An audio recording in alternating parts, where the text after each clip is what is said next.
राधे राधे गुरुजी। हाँ, जीवन में सबसे ज्यादा जरूरी क्या होता है? कहाँ से बोल रहे हैं? अच्छा, सबसे ज्यादा जरूरी क्या होता है? यदि कोई प्यासा है तो उसको पानी की जरूरत है, मतलब भूखा जैसे है कि तो भोजन की जरूरत है। वो नहीं, वो तो है। हाँ, जैसे संसारिक ये तो है, जैसे जीवन में जैसे भक्ति ये तो ज्यादा जरूरी है ना। हाँ। भजन ज्यादा जरूरी है। हाँ। और कहते भी है कि मतलब ठाकुर जी से कोई ना कोई अपना एक संबंध होना चाहिए। हाँ। है ना। ठाकुर जी से संबंध वो तो हमारा सच्चा है, वो जन्मों जन्म का है, वो पहले था और है, आगे भी रहेगा। बीच में तो जो परिवार वाले मिलते हैं उनका कब मिलना कब बिछड़ना ये तो बस एक माया का खेल है। सही है ना। लेकिन यदि जब हम सभी लोग कहते हैं कि ठाकुर जी से कोई ना कोई अपना एक रिश्ता होना चाहिए, तो मैं अपने ठाकुर को अपना पति मानती हूँ, क्योंकि अब मेरा मन पूर्ण रूप से समर्पण हो चुका है। लेकिन फिर भी परिवार वाले अब सोचते हैं कि किसी और परिवार से रिश्ता जोड़ दिया जाए, तो मुझसे नहीं हो पाता है। मतलब जैसे कि अब ऐसा लगता है कि मुझे किसी बंधन में जानबूझकर बांधा जा रहा है, इससे मैं छोड़कर मतलब अपने ठाकुर के पूर्ण रूप से चरणों में समर्पित हो गई हूँ। तो क्या ये मेरा उचित है या अनुचित है? आपका मन विवाह करने का नहीं है? बिल्कुल नहीं है। बेटा आप बैठ जाओ, आगे वाले काहे खड़े हो गए? छोरा परिवार वाले बोलो बोलो। लेकिन परिवार वाले सोचते हैं कि नहीं मैं शादी के बंधन में बंध जाऊं। आपकी माता जी क्या कहती हैं? माता जी आपके विचार से सहमत हैं? कोई मेरे विचार से सहमत नहीं है। सब सोचते हैं कि मैं संसार के बंधन में बंध जाऊं, और मैं गुरुदेव सत्य कहती हूँ। कितनी उम्र है आपकी? 25 वर्ष है। और मैं किसी भी तरह से संसार से नहीं जुड़ना चाहती हूँ। मैं पूर्ण रूप से अपने गोविंद को, अपने ठाकुर को अपना ली हूँ। कहाँ रहते हो आप? मैं तो गांव बनारस में, बनारस से आगे है आजमगढ़ गांव में रहती हूँ, इधर ही कहीं यूपी की हूँ। तो विवाह नहीं करना माता पिता कहते हैं, विवाह करो। परिवार वाले बिल्कुल इस बात को मानने के लिए ही तैयार नहीं है। वो सोचते हैं क्या भगवान से कोई शादी करता है, भगवान को कोई पति मानता है? अरे ऐसे ही घर जा, तू शादी कर, अपने परिवार में देखते रहना, उधर ही सब कुछ कर लेना, ये सब ढोंग मत कर। लेकिन मेरी हृदय की बात को वो लोग नहीं समझ सकते हैं, और ना मैं कैसे समझाऊँ, वो लोग समझने को तैयार नहीं है। और मेरा हृदय संसार को स्वीकार ही नहीं करता है, किंचित मात्र नहीं स्वीकार करता है। इससे मैं सोचती हूँ मैं शरीर त्याग दूंगी, लेकिन किसी भी संसार के बंधन में नहीं बन सकती। नहीं, शरीर त्याग देना वो तो त्यागना ही पड़ेगा अंत में अपने को, लेकिन हाँ। जानबूझकर यदि त्यागा जाएगा तो वो अपराध हो जाएगा। वही चीज है। तो अब घर वाले यही सोचते हैं कि नहीं मैं संसार से जुड़ जाऊं, बंधन में बन जाऊं, इसके लिए यहाँ से वहाँ शादी कर दूं, ये कर दूं, वो कर दूं। लेकिन मेरा चित्त तो नहीं गृहस्थ बेटा बुरा तो नहीं है? नहीं, गृहस्थ का बुरा मैं बात नहीं कर रही, लेकिन गृहस्थ के लिए मन चाहिए, लेकिन हमारा मन नहीं है ना। सही। बिना मन का गृहस्थ नहीं चल सकता गुरुदेव। सही है। अगर जिससे भी रिश्ता जुड़ेगा तो उसको तो मन देना पड़ेगा ना। उसको अगर मन ना दिया जाए तो वो गृहस्थ नहीं चल सकता। नहीं, उसको मन देने की जरूरत नहीं। भगवान को मन दे रखो, संसार के लोगों को गुरुदेव तो हाँ। जिससे मन जुड़ा होता है उसके पूर्ण रूप से जब आसक्ति हो जाती है। हाँ, मैं आपकी बात से सहमत हूँ कि भगवान गृहस्थ में रह के गृहस्थ के कर्तव्यों को पूरा करना पड़ता। तो वो समय कुछ और था, लेकिन ये कलयुग है। कलयुग में हम सोचे कि हमारे अनुरूप कोई रहे, तो वो नहीं, क्योंकि वो सामने वाला पता नहीं वैसा। अच्छा, आपके अनुकूल यदि कोई पुरुष मिल जाए तो आप विवाह कर लेंगे? नहीं, कदापि नहीं कर सकती गुरुदेव। आपकी तरह भक्त मिल जाए तो? कदापि नहीं, मैं किसी को स्वीकार कर सकती। क्यों? नहीं, मेरे ठाकुर के अलावा मेरे हृदय में किसी की जरूरत नहीं है। मैं कदापि नहीं सोचती कि मेरे हृदय में मेरे ठाकुर के अलावा कोई अन्य आए कि मैं इससे कहूँ कि ये मेरा है। झूठ से सपन में भी ना बोलूं मैं कि ये मेरा है। अच्छा देखो, आपका जो विचार है इससे श्रेष्ठ विचार इस धरती पे कोई हो नहीं सकता कि भगवान को हम अपना माने। इससे श्रेष्ठ कुछ नहीं है, ये तो सही है। पर अब संसार के लोगों को भी आपको समझाना पड़ेगा, माँ को, पिता को, अब आपका भाई, आपकी बहन, आपकी माँ, वो भी दुखी ना हो, उनको कुछ समझाओ।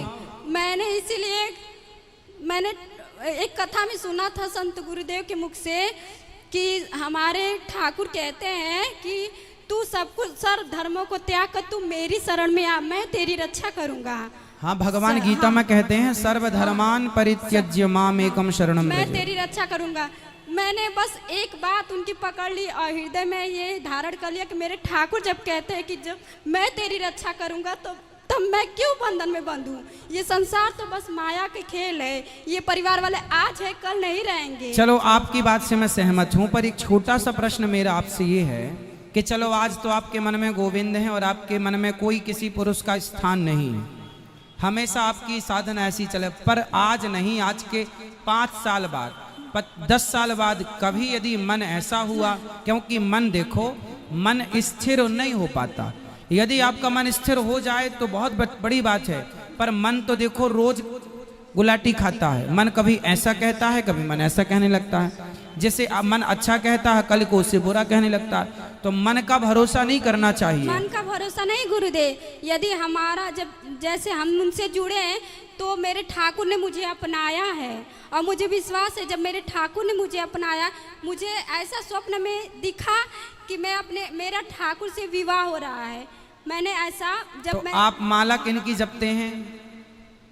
हाँ, माला किनके नाम की जपते हैं? नारायण। आप ही मेरे गुरु हैं ना, मैंने आपसे ही दीक्षा लिया है।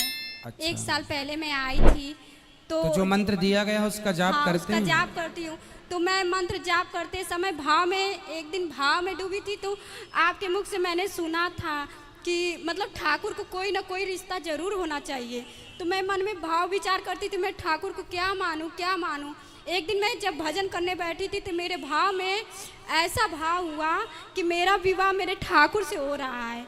अब वो धीरे धीरे वो रिश्ता, मुझे लगा ऐसा नहीं है, लेकिन जब मैं उस रिश्ते को धीरे धीरे महसूस करने लगी, ठाकुर ने मुझे मतलब उस चीज़ का अनुभव कराने लगे कि देख तू मेरी है, तू संसार में नहीं पड़ सकती। मतलब मैं जब भी संसार में जाती थी या कहीं भी कोई रिश्ता दिखा जाता था तो वो काट देते थे, या कुछ ना कुछ ऐसी बात हो जाती या सामने वाला हट जाता था। हजारों रिश्ते आए किसी न किसी वजह से, तो मैं समझती थी ये क्या है, क्यों ऐसा हो रहा है।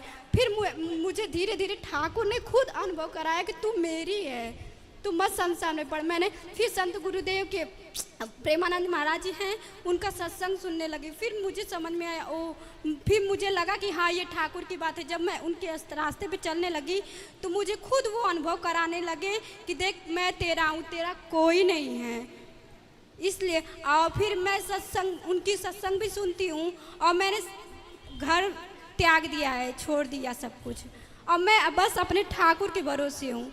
इतना दिन हो गया, 8 महीने हो गया, लेकिन मेरे ठाकुर मुझे हर पल संभाल रहे हैं, हर पल तो रहते कहाँ हैं आप? घर पे रहते हैं कि कहीं और रहते हैं? घर पे तो नहीं रहते हैं। फिर कहाँ रहते हैं? मैं वृंदावन में ही रहती हूँ। तो वृंदावन में अकेले रहते हैं, किसी के साथ रहते हैं? नहीं, कोई निश्चित नहीं है कहीं पे भी। अभी ठाकुर जी मुझे जहाँ पे रख देते हैं वहाँ पे रह लेती हूँ। बेटा पर देखो आपकी भावना अच्छी है, मन पवित्र है, सब कुछ अच्छा है आपका, आप में कोई कमी नहीं है। भगवान आपको स्वीकार कर चुके हैं, आपने उन्हें स्वीकार किया, ये सब कुछ अच्छा है। भक्ति के पथ पर ईश्वर का अनुभव हो जाना ये बड़ी बात है, आपको हो चुका, ये अच्छी बात है। संतों का संग मिला आपको, आपने मंत्र का जाप किया, आप श्रेष्ठ हैं अपनी जगह। फिर भी ये जमाना बड़ा जालिम है, खुले में कहाँ रहेंगे आप, स्त्री हैं। नहीं गुरुजी, थोड़ा सा आपको अपनी सुरक्षा के लिए तो आपको कोई स्थान जहाँ बहुत सारी स्त्रियां रहती हों, लड़कियां रहती हों, वैसा यदि आप चुन लो। आप अकेले फुटपाथ पे ना सो जाना, आप अकेले ना रहना कहीं।